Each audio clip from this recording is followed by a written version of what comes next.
سی C T V footage میں انہوں نے کہا جی یہ گاڑی ہے, خود ڈی آئی جی صاحب نے انگلی سے آئیڈینٹیفائی کیا کہ جی یہ ایف سی کی گاڑی ہے اور یہ لڑکا موٹر سائیکل پہ جا رہا ہے اور یہ انہوں نے پکڑا اس کو. تو ایف سی صاحب کورٹ میں کھڑے ہوئے کہتے ہیں جی یہ تو ہماری گاڑی ہے ہی نہیں ہے. تو چیف جسٹس نے کہا کہ اور کوئی ثبوت ہے آپ کے پاس؟ تو پھر ڈی آئی جی صاحب نے کوئٹہ پولیس کا ایک A S I traffic police کا, اس کا حلفیہ بیان پیش کیا اور اس نے کہا جی کہ میرے سامنے یہ ایف سی والوں نے اس کو اٹھایا. پھر سپلیمنٹ کرنے کے لیے ایک سارجنٹ امجد, اس کا بیان دیا کہ جی اس کو ایف سی والوں نے اٹھایا. اب D I G, A S I اور امجد تینوں پنجابی ہیں اور تینوں نے مہران بلوچ کے حق میں ایویڈنس دیا کورٹ کے اندر.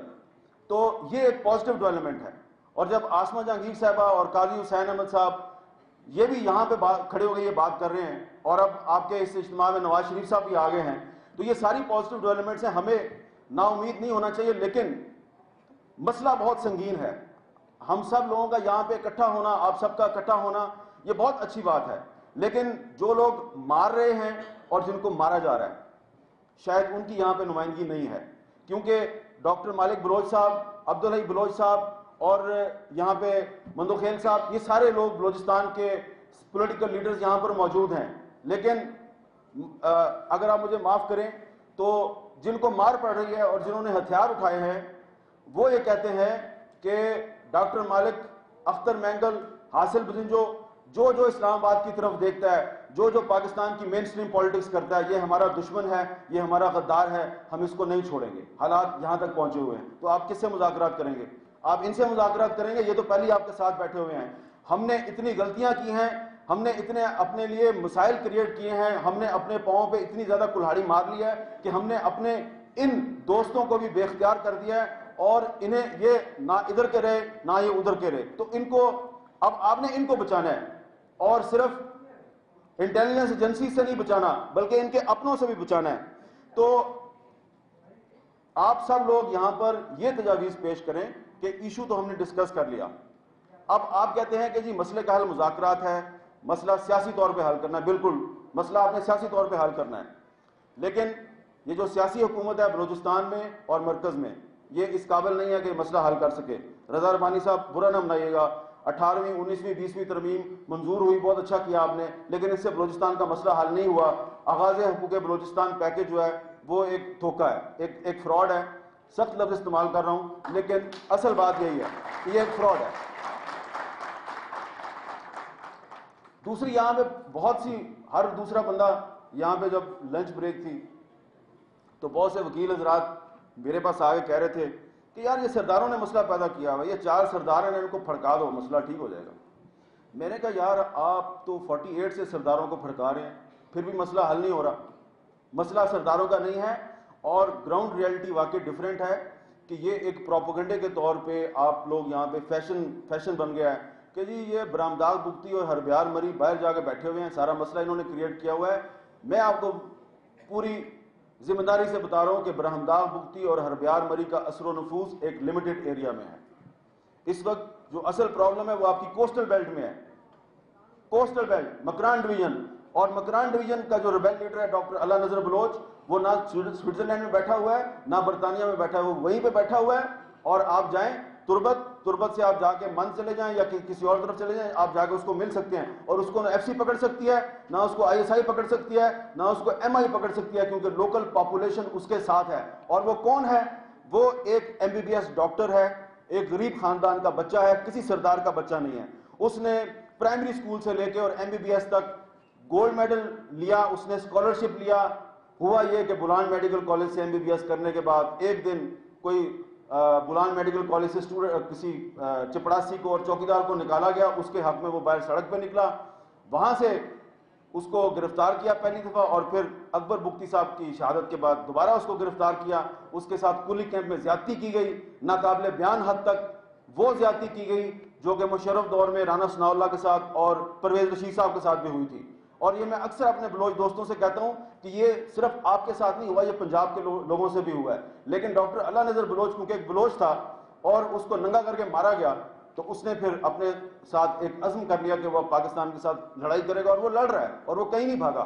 آپ اس کو پکڑ سکتے ہیں تو پکڑ لیں. تو جب تک آپ ڈاکٹر اللہ نذر بلوچ کو مذاکرات کی ٹیبل پہ نہیں لاتے آپ اس مسئلے کا حل تلاش نہیں کر سکتے. ہربیار مری اور برہمداغ بگٹی بھی مذاکرات میں ضرور شامل ہوں لیکن خزانے کی چابی ان کے پاس نہیں ہے. اب وہ کیسے آئیں گے؟ ان کو لانے کے لیے یہ ضروری ہے کہ سب سے پہلے آپ یہ لاپتہ افراد کا مسئلہ حل کریں. یہ بہت ضروری ہے. نمبر 2، مسخ شدہ لاشیں پھینکنا بند کریں. ابھی تک مسخ شدہ لاشیں پھینکی جا رہی ہیں اور اب تو آپ نے یہ سلسلہ جو ہے یہ سندھ میں بھی شروع کر دیا ہے. جس دن لیاری سے ایک محبت سندھ ریلی نکالی جانی تھی اس دن سازش کے تحت آپ نے حیدرآباد بائی پاس پہ مظفر بھٹو جو ہے اس کو مار کے گولی مار کے پھینک دیا اور اس کا قصور صرف یہ تھا کہ اس کی بیوی نے حیدرآباد پریس کلب کے باہر ایک لاپتہ افراد کے حق میں کیمپ لگایا ہوا تھا اور اس کو بھی آپ نے وہاں مار کے پھینک دیا. اور اس سے ایک دن پہلے تربت میں ایک رزاق گل ہمارے صحافی ساتھی تھے ان کو گولی مار کے آپ نے ان کی لاش کو پھینک دیا. تو آپ یہ مسخ شدہ لاشیں پھینکنے کا سلسلہ بند کریں، لاپتہ افراد کا مسئلہ آپ حل کریں. اور ایف سی جو ہے اس کے بارے میں پروفیسر ابراہیم صاحب نے بالکل صحیح کہا ہے کہ یہ کسی قانون کو نہیں مانتی اور ایف سی کو بلوچستان سے واپس نکالنا چاہیے. اور جو سب سے اہم چیز ہے وہ یہ ہے کہ نواب اکبر بگٹی کے قتل کا جو مقدمہ ہے اس کا کوئی لاجیکل کنکلوژن نکلنا چاہیے. اور اب اس کے اندر ایک اور مسئلہ بھی شامل ہو گیا ہے اور وہ یہ ہے کہ جناب بختیار ڈومکی صاحب کی اہلیہ اور بیٹی کے ساتھ جو ظلم ہوا کراچی میں اس کا بھی ان کو بھی انصاف دینے کی ضرورت ہے کیونکہ بلوچ معاشرے میں جو عورت کے ساتھ ظلم ہے وہ اس کو بہت ایک بڑی برائی سمجھا جاتا ہے. تو یہ جب آپ کریں گے معاملات یہ آپ کانفیڈنس بلڈنگ میئرز آپ کو کرنے ہیں. یہ کانفیڈنس بلڈنگ میئرز کرنے کے بعد آپ مالک صاحب ڈاکٹر مالک صاحب یا اختر مینگل یا مدو خیل صاحب یا جو دیگر لوگ ہیں پھر یہ اس پوزیشن میں ہوں گے کہ یہ بلوچوں کو کہیں نوجوانوں کو کہیں جو بغاوت پر آمادہ ہیں کہ آؤ اب ہم بیٹھ کے بات چیت کرتے ہیں. اور تب آپ مذاکرات کا ماحول کریٹ کر سکیں گے. یہ پہلی سٹیج ہے. جو اگلی سٹیج ہے وہ بہت دور ہے اور میرا یہ خیال ہے کہ وہ سٹیج اس وقت آئے گی جب بلوچستان میں ایک ایسی حکومت قائم ہوگی جو کہ عوام کی حقیقی نمائندہ حکومت ہوگی. حقیقی جو منتخب نمائندے ہیں جن کو واقعی ایک اصلی اور ٹرانسپیرنٹ الیکشن میں جن لوگوں کو ووٹ ملیں گے وہ جب آئیں گے. میں یہ نہیں کہتا کہ صادق عمرانی صاحب جو ہیں وہ عوام کے نمائندے نہیں ہیں لیکن ہم سب جانتے ہیں کہ جو 2008 کا الیکشن تھا وہ 2008 کا الیکشن جو ہے اس میں ملٹری انٹیلیجنس نے اور آئی ایس آئی نے دھاندلی کی اور اکثر لوگ جو الیکٹ ہو کے آئے ان کو انٹیلیجنس ایجنسیز نے جتایا. اس لیے کم از کم میں سمجھتا ہوں کہ 2008 میں جو بلوچستان کا الیکشن تھا بلوچستان کا الیکشن ایک فراڈ الیکشن تھا، ایک 2 نمبر الیکشن تھا. لہذا اس کے نتیجے میں ایک 2 نمبر حکومت وہاں پہ وجود میں آئی اور اسی لیے وہ ابھی تک کوئی 1 نمبر کام نہیں کر سکی. جہاں اللہ حافظ.